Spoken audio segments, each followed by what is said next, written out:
దీప కార్తీక్ దగ్గరికి వచ్చి పద అని చెప్పేసైతే అంటూ ఉంటుంది. ఆ మాటలు వినగానే అక్కడ ఉన్న కార్తీక్ ఎక్కడికి వెళ్దాం అంటున్నావు అని చెప్పేసైతే అడుగుతూ ఉంటాడు.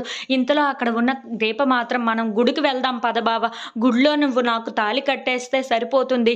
ఇదంతా మనకి అనవసరం అని చెప్పేసైతే అంటూ ఉంటుంది. ఆ మాటలు వినగానే ఇంట్లో ఉన్న వాళ్ళందరూ అయితే ఒక్కసారిగా షాక్ అయిపోతూ ఉంటారు.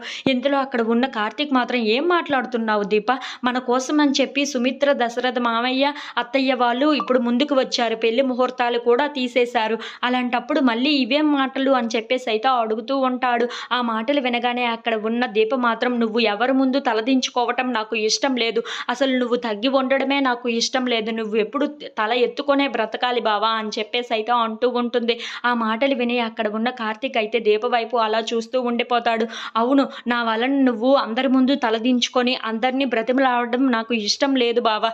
ఇప్పుడు నువ్వు మీ నాన్నగారి దగ్గరికి వెళ్ళి మీ నాన్నగారిని నాకు తండ్రిగా నించొని పెళ్లి చెయ్యు అని అతన్ని బ్రతిమలాడితే అతను హెచ్చులకు పోతాడు. అలా నువ్వు తలదించుకోవటం నాకు ఇష్టం లేదు బావా.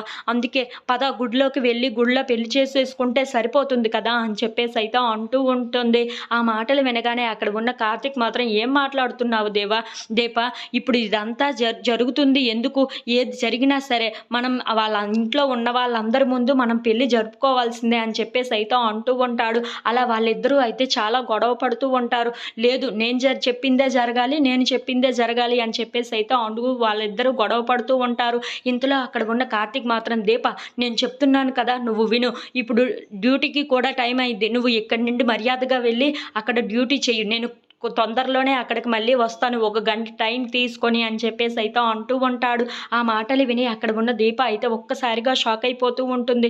ఇంతలో అక్కడ ఉన్న దీప అయితే ఏంటి బావా, ఇప్పుడు మీ నాన్న దగ్గరికి వెళ్ళి బ్రతిమలాడుకుంటావా అని చెప్పి ఇంతలో అక్కడ ఉన్న కార్తీక్ మాత్రం అవన్నీ నీకు అనవసరం దీప, నువ్వు ఇక్కడి నుండి వెళ్ళు అని చెప్పేసి అయితే దీపను పంపిస్తూ ఉంటాడు.